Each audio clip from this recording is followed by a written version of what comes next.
Welcome back to the Deep Dive. If you're learning English, well, we're about to tackle something you've almost certainly felt. It's that super frustrating experience, Yeah. we call it. The freeze. Oh, yeah. That moment. It can be so discouraging, can it? You can follow a whole movie, maybe without subtitles even. Right, or you get every word of a technical video online. You understand song lyrics. You feel like, okay, I've got this. Exactly. Feel pretty knowledgeable. But then someone, maybe a native speaker, maybe just in a casual chat, asks you something simple like, hey, how was your weekend? And bang. Little blank. Mine just locks up. Yeah, the tongue feels frozen. It's a feeling almost every serious language learner bumps up against. Absolutely. It's like Yeah. you described, all that knowledge feels like it's in there somewhere in your head, like this big reservoir of words and grammar. Mm-hmm. But when you actually need to, you know, speak, it's like the tap is rusted shut. You can't turn the valve. And the internal talk starts, right? The self-doubt. Oh, definitely. You start thinking, what's wrong with me? Am I broken? Did I actually learn anything at all? It's rough. It really is. But here's the first thing, and it's crucial. That feeling, that self-doubt, it's completely misplaced. You are not broken. Okay. And it doesn't mean your English knowledge is bad. Not at all.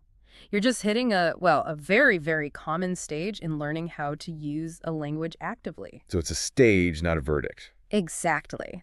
And our mission in this deep dive today is, first, to just validate that feeling, let you know it's normal, and then, more importantly, explain why. Why does this cognitive, almost physical freeze actually happen? Because understanding the why is a big step towards fixing it. It's huge. Like getting the right diagnosis. It's half the cure, really. And then after the diagnosis, we get to the prescription. We want to give you some really concrete, actionable things you can do, Mm-hmm. like right now. Mm-hmm. Techniques to start activating that fluency, start building that speaking muscle. And these are things you can do even if you feel like, well, I don't have anyone to practice with right now. Okay, great. So solo practice methods too. Yes. But it all really starts with understanding this fundamental difference, this split between how your brain handles language coming in versus language going out. Input versus output. Precisely. We need to unpack why reading and listening feel so much easier and why they don't automatically translate to speaking. Okay, let's dive into that cognitive disconnect then. Because for most of your learning journey, maybe you listening right now, you've spent a lot of time on input, right? Overwhelmingly, yes. That's the default mode for most learners. We call it passive learning or input mode. Watching movies, listening to podcasts like this one, reading articles, scrolling through social media in English. All that counts as input. It all counts. And your brain, it gets really, really good at this. Yeah. It's actually quite efficient. How so?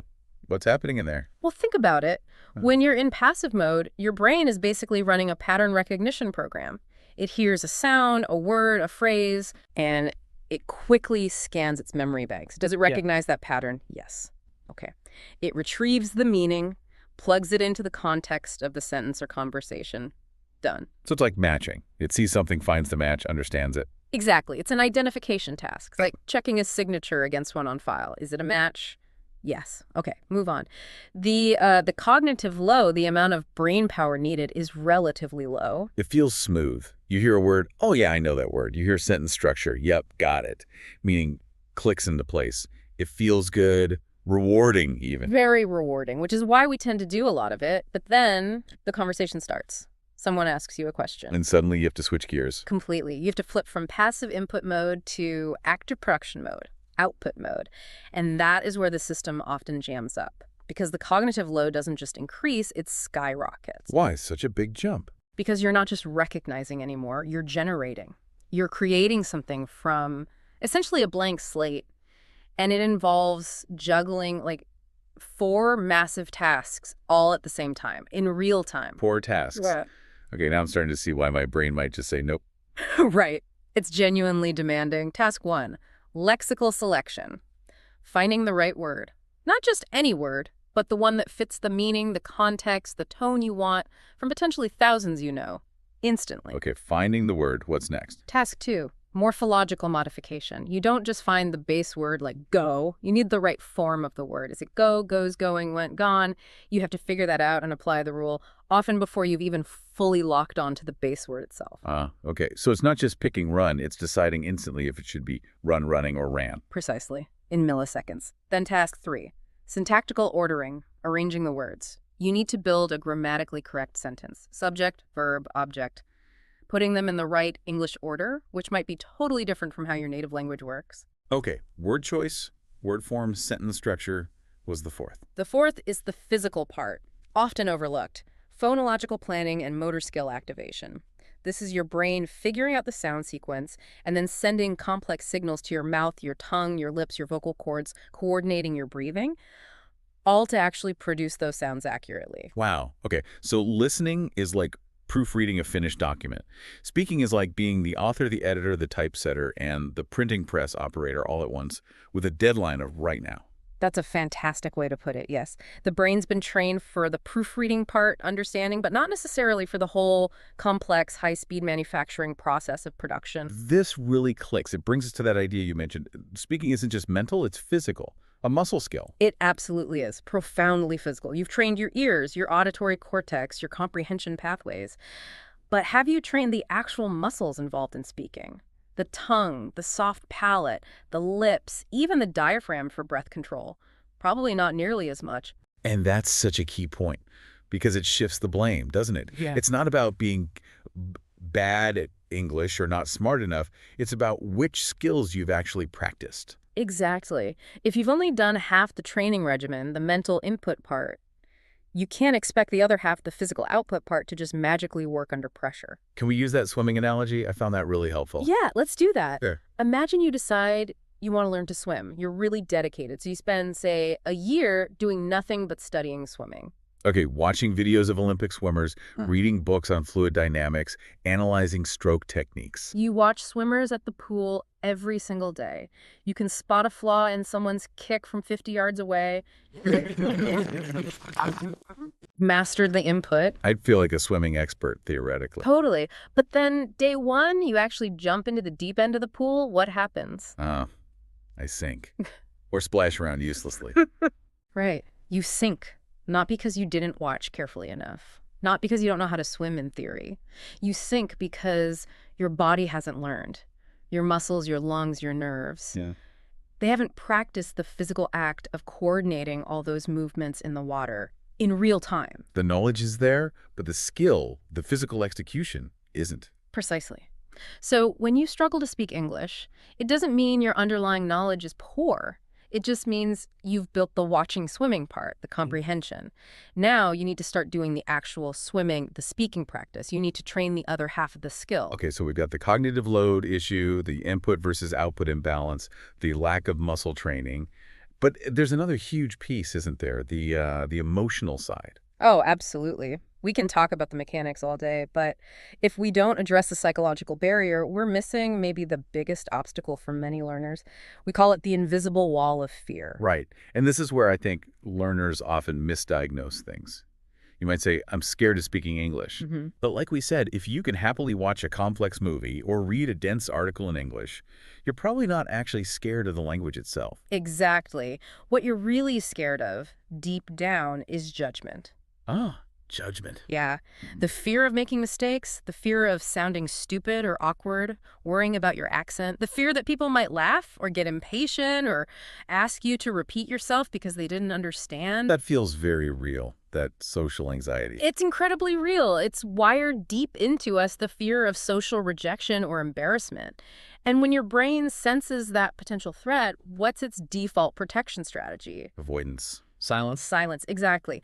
The freeze isn't just cognitive overload, it's also a defense mechanism kicking in. Your brain is basically shouting, abort, abort, social risk ahead, stay quiet, stay safe. Oh, so part of the battle is convincing your brain that speaking isn't actually dangerous. Yes. And the first step in doing that is knowing you're not alone. This fear, it's universal. Honestly, every single person who achieves fluency, even those super smooth polyglots you see online, they all went through this stage, this phase of being terrified to open their mouths in public. That's actually really comforting to hear. It should be. What makes the fear worse, though, is this unrealistic expectation of perfection we tend to put on ourselves. Right. You feel like your first spoken sentences have to be perfect. Flawless grammar, native-like pronunciation. Just something out of a textbook. But here's a reality check. Have you ever really listened closely to native speakers just chatting? Pay attention next time. You'll hear them stumble, they make grammar mistakes, they forget words mid-sentence, they backtrack, they say constantly. Yeah, those little vocal pauses and fillers are everywhere. They are. Native speakers are not perfect communicators, so why do we hold ourselves as learners to this impossible standard they don't even meet themselves? That's a great question. So what is fluency then, if it's not perfection? That's the key shift. Fluency isn't about never making mistakes. Real fluency, based on how linguists often define it, is more about comfort with imperfection. Comfort with imperfection, I like that. It's the ability to keep the communication flowing despite the occasional error. It's being brave enough to speak, even when, intellectually it's not going to be 100% perfect. It's prioritizing connection over correction. Okay. How do we get more comfortable with being imperfect?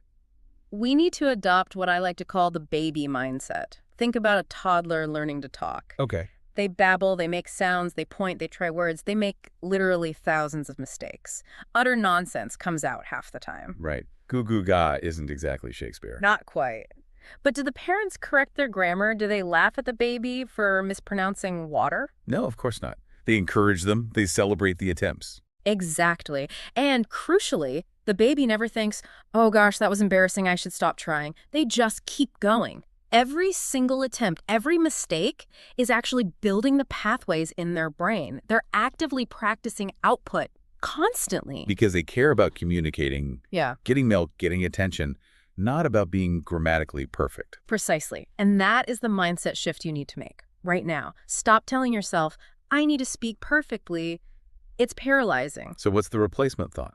The replacement thought, the mantra you need to internalize is, I don't need to speak perfectly, I just need to speak. I don't need to speak perfectly. I just need to speak. Say it to yourself. Believe it. Because once you truly accept that mistakes aren't failures, they're just data, they're information showing you what to practice next, then everything changes. You shift from being scared to try to being willing to experiment.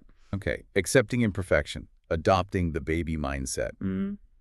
That makes sense for tackling the fear.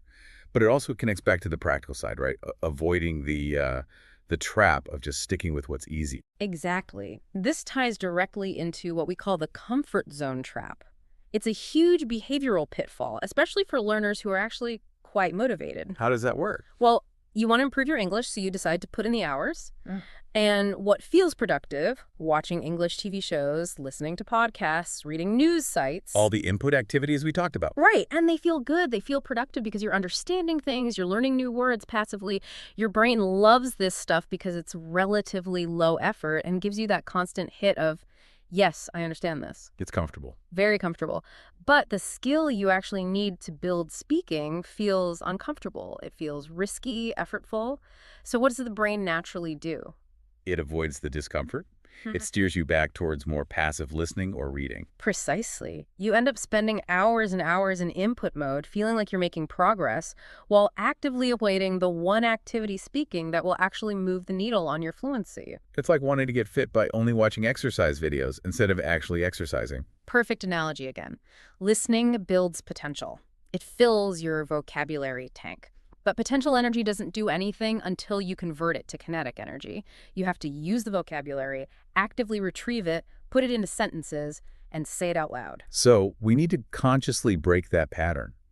We need to force the switch from passive consumption to active production. That's the core strategy. Stop being just a consumer of English. Start being a producer. And the key is to convert those passive moments into active practice. How can you do that if you're alone? If you don't have someone to talk to right then? Well, great question.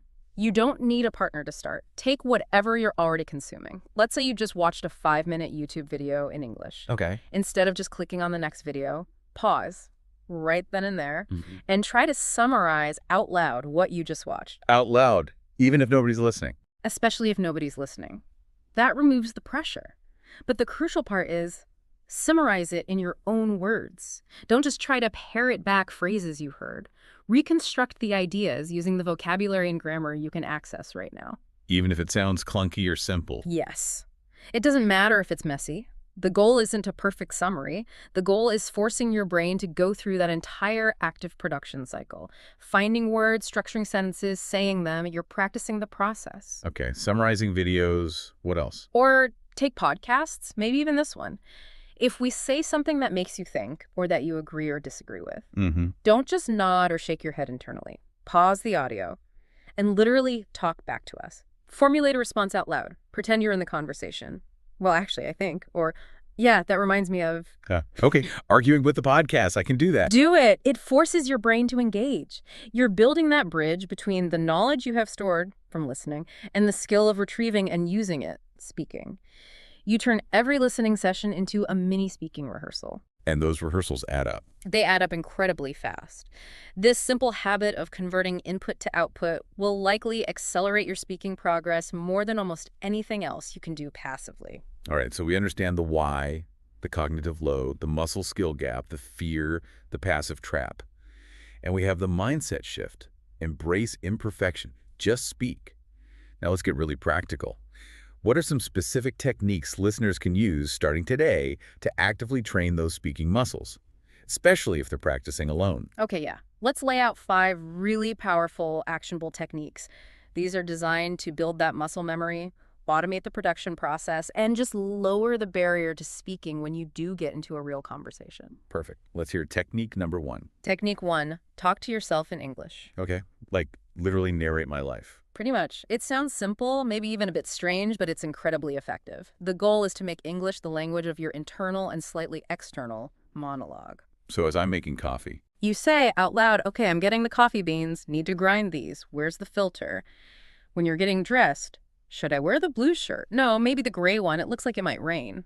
Just describing simple actions and thoughts. Simple actions, observations, plans. I need to remember to call Sarah later. Oops, almost forgot my keys. The key is doing it out loud. Why is the out loud part so important here? Because it completely removes the biggest inhibitor, fear of external judgment. There's no one else there. You're forcing your brain to practice retrieving words and forming sentences instantly, without the social pressure. Ah, okay. It's like a zero-stakes practice ground. Exactly. You're oiling the machinery. You're making common phrases and structures readily available, almost automatic. So when you are talking to someone, those basic building blocks come out much faster, much more naturally. You're building conversational readiness. I like that. Conversational readiness. Okay, technique 2. Technique 2, shadow native speakers. This one is huge for improving pronunciation, rhythm, intonation, basically, making you sound more natural. Shadowing. How does that work exactly? You find a short audio or video clip of a native speaker talking at a normal pace. Could be a newsreader, a character in a show, a YouTuber. Okay. You listen to just one sentence, or even just a phrase. Then you pause the audio. And immediately, you repeat that sentence or phrase out loud, trying to copy everything about how they said it. Not just the words. No, not just the words. That's key. You're trying to mimic their prosody, the music of the language, their tone, their pitch changes, the stress they put on certain words, their rhythm, their speed. Like you're trying to sing the sentence exactly the way they did. So it's like being their echo. A very precise echo. Think about English stress patterns. If I say I didn't steal the money, it means someone else did. If I say I didn't steal the money, it means someone else did. If I say I didn't steal the money, it means I stole something else. Right, the meaning changes completely just based on the stress. Completely. And getting that prosody wrong is often why learners, even with good grammar, sometimes sound unnatural or are misunderstood. Shadowing trains your mouth, ears, and brain simultaneously to internalize those natural patterns. You start to sound smoother, more fluent, almost without thinking about phonetic rules. Okay, shadowing for natural rhythm and sound. Technique 3. Technique 3. Utilize language exchange apps. Now we're moving towards actual interaction, but still in a relatively safe space. You mean apps like HelloTalk or Tandem? Exactly. Apps like HelloTalk, Tandem, Speaky. There are quite a few. The idea is simple. They connect you with other people around the world who are learning languages. So I find someone learning my native language and they're learning English. Yep. You help them practice your language, maybe via text or short voice messages, and they help you practice English. It's a swap. What's the main benefit here compared to, say, finding a tutor? The key benefit is the mutually supportive environment. Your partner is also a learner. They understand the struggle. They're likely making mistakes too. This massively lowers the fear of judgment factor we talked about. Because you're both in the same boat. Exactly. It feels less like a test and more like a collaboration. It's a fantastic, low-stakes way to start using the language you've been practicing alone, talking to yourself, shadowing, in real, albeit often simple, conversations. It bridges the gap between solo practice and full-on native speaker interaction. Okay, language exchange apps for low-pressure interaction. What's technique 4? Technique 4, record yourself speaking. This one. Well, this one can feel a bit uncomfortable at first for many people. Yeah, hearing your own voice played back can be weird. It really can. There's a scientific reason for it. We hear our own voice differently inside our head due to bone conduction, but pushing past that discomfort is incredibly valuable. So just hit record on my phone and talk? Yep. Maybe just for 1 minute. Describe your day. Summarize an article you read. Explain a hobby. Talk about anything. Then, crucially, listen back.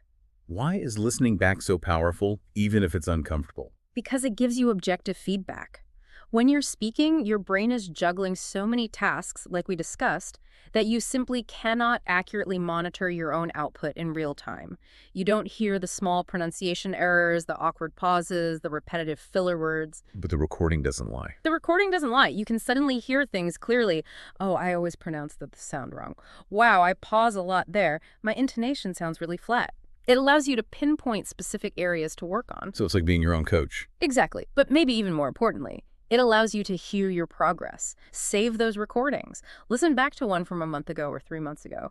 When you hear how much clearer, faster, or more confident you sound now compared to then, that is huge for motivation. It's concrete proof that your practice is working, which fuels you to keep going. Okay, recording for objective feedback and tracking progress. That's powerful. What's the 5th technique? Technique 5. Think in English. This one is maybe the most profound. It's the secret sauce, really, for reaching truly automatic fluent speech. Thinking in English. How does that work? Isn't thought just thought? Not quite, especially when operating in a second language. Remember that cognitive overload? A big part of the delay, the freezing, comes from constant translation happening inside your head. Explain that loop again. Okay, someone asks you a question in English, your L2.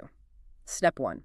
Your brain often translates that question into your native language, L1, to fully process it. Okay. Step 2. You formulate your answer, detailed and grammatically perfect in your L1. Step 3. You then painstakingly translate that L1 answer back into English, L2. Step 4. Then you try to actually say the L2 sentence. Oh, that's a lot of steps. No wonder there are pauses. Exactly. That multi-step translation process is incredibly time-consuming and mentally taxing. It's the primary reason for hesitation and that feeling of your speech being slow and clunky. Thinking in English aims to bypass the middle steps entirely. So skip the L1 altogether. Just generate the thought directly in English. That's the goal. Stop thinking about English using your L1 as a crutch. Start thinking in English. How do you even practice that? It sounds hard. Start small. Very small. Throughout your day, make a conscious effort to have your simple internal thoughts directly in English. Instead of thinking the equivalent of I'm thirsty in your native language, make the thought itself. I'm thirsty, or it's raining, need to buy milk. This chair is comfortable. So like labeling things in my head, but in English. Labeling is a great start. Touch your desk. Desk, see a bird, bird. Then move to short sentences describing your immediate reality or plans. The goal is to short-circuit that translation habit. What's the payoff if you manage to do this? The payoff is massive. When you stop translating, speaking becomes much more direct, much more automatic. The gap between thought and speech shrinks dramatically. You're operating within the target language, not constantly translating into it. Those long pauses start to disappear because you've eliminated the most time-consuming step. It's probably the single biggest leap towards sounding truly fluent. Okay, those 5 techniques, talking to yourself, shadowing, language apps, recording, thinking in English, that's a solid toolkit. But you mentioned earlier, none of this works without the right mindset, especially around dealing with that initial difficulty and discomfort. Exactly. We have to circle back to the mental game. We know hesitation is often the brain trying to protect us from feeling awkward or embarrassed. Warning, potential social failure. Shut it down. Right, the safety instinct. But here's the critical truth. Fluency doesn't live in the comfort zone. It lives just outside it. You have to be willing to step into that discomfort. So lean into the awkwardness. You have to. Because something amazing happens when you push through and actually speak, even if it feels messy, even if you stumble, even if you make mistakes. What happens? Your brain starts rewiring itself. Seriously. Every time you force yourself to retrieve a word, structure a sentence, make the sounds, you're physically strengthening the neural pathways between understanding and producing English. So the act of trying, even if imperfect, builds the infrastructure. Precisely. The production itself, messy as it might be initially, is the training. It speeds up the connections. And crucially, by doing it and realizing that, the world didn't end, you didn't spontaneously combust from embarrassment. Right. You teach your brain that the perceived danger wasn't real. The fear starts to lose its power. Confidence starts to grow, replacing the fear. But it only happens through action, not by waiting until you feel ready. Which brings us back to that mantra you mentioned. It's worth repeating. Absolutely. The guiding principle should be fluency doesn't start with speaking well. It starts with speaking often. Frequency trumps perfection, especially early on. Get the reps in. Basically. Get the reps in and change how you view mistakes. Stop seeing them as signs of failure. Start seeing them as data points, feedback. If you tried to speak today and made, say, 100 mistakes maybe in pronunciation, grammar, word choice. That sounds like a bad day. Does it? Or is it 100 tiny lessons? Your brain registered each one. Each one provides information about what needs more practice. Those 100 failures are actually 100 steps towards improvement, making you slightly less likely to make those exact same errors tomorrow. So don't wait for the perfect moment to start speaking. Please don't. That perfect moment where you feel totally confident and know you won't make any mistakes, it never arrives, ever. The only perfect moment to start speaking more is right now, with whatever English you have today. Okay. But we also need to be realistic about timelines, right? Because people get discouraged. Hugely important point. Many learners, especially high achievers, have this expectation of, okay, I'll practice hard for 3 months and then I'll sound totally fluent. And when that doesn't happen? They get incredibly frustrated. They think, see, it's not working. Or maybe I just don't have the talent for languages, and they often give up or drastically reduce their speaking practice. So what's a more realistic expectation? Language learning is a marathon, not a sprint. It's gradual. It's okay. In fact, it's normal if your sentences are still imperfect after months of practice. It's fine if you still need to pause and think. It's all right if you still search for words sometimes. The goal isn't overnight perfection. Not at all. The goal should be noticeable, incremental progress in confidence and ease. Can you express yourself a little more smoothly than last month? Are the words coming a little faster? Are you hesitating slightly less? That's winning. Can we put a time frame on seeing that kind of confidence boost? Based on a lot of anecdotal evidence and some research, if you commit to just 10-15 minutes of active output practice every single day using these techniques like talking to yourself, shadowing, summarizing, recording, you will almost certainly feel a tangible difference in your confidence and speaking ability within about 3 months. Not perfect fluency, but noticeable progress. Noticeable progress. And that feeling of progress is what keeps you motivated to continue the marathon. So one final mindset tweak related to this. Yes. Pay attention to your internal self-talk. If you're constantly telling yourself, I can't speak English, that becomes a self-fulfilling prophecy. It's a fixed mindset statement. What did you say instead? Change it to a growth mindset statement. I am learning to speak English, or I am practicing speaking English. That small shift acknowledges it's a process, that you're actively working on it, and that improvement is expected. It completely changes the psychological frame and makes the daily effort feel purposeful, not like a constant failure. Hashtag tag outro. Okay, as we wrap up this deep dive, let's just really hammer home the main takeaway. If you understand English well but freeze when you try to speak, it doesn't mean you're broken or haven't learned enough. Not at all. It's almost always just an imbalance. You've spent far more time on input listening and reading than on output speaking. It's that simple, fundamentally. So the solution is to consciously, deliberately start shifting that balance. Spend more time actively producing English, train the speaking muscles, face the discomfort. And we want to leave you with one final sort of golden rule for the rest of your English learning journey. Yes, it's this. If you want to speak English, you must use English to learn English. What does that mean in practical terms? Avoid the traps. Avoid the things that keep you permanently in passive mode or reliant on your native language. Stop defaulting to translating everything in your head. Practice thinking directly in English. Okay. Try watching things without your native language subtitles sometimes, even if it's harder.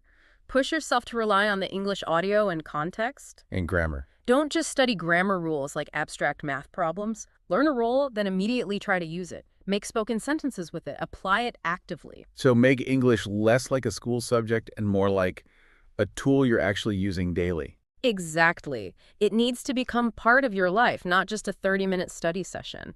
Remember the muscle analogy. Train your brain for production, use it regularly, and it gets stronger, faster. Stop using it, let it rely on passive input only, and that speaking muscle gets weak and slow. You've put in the massive effort to build your understanding. That's the hard part, arguably. Now it's just about activating it. Yep. Start small. Talk to yourself today. Shadow a 1-minute video clip. Record yourself for 30 seconds. Make some mistakes. Make them proudly. Proudly, because that's how you learn. And maybe the final thought to leave everyone with today is something to really think about. Yeah.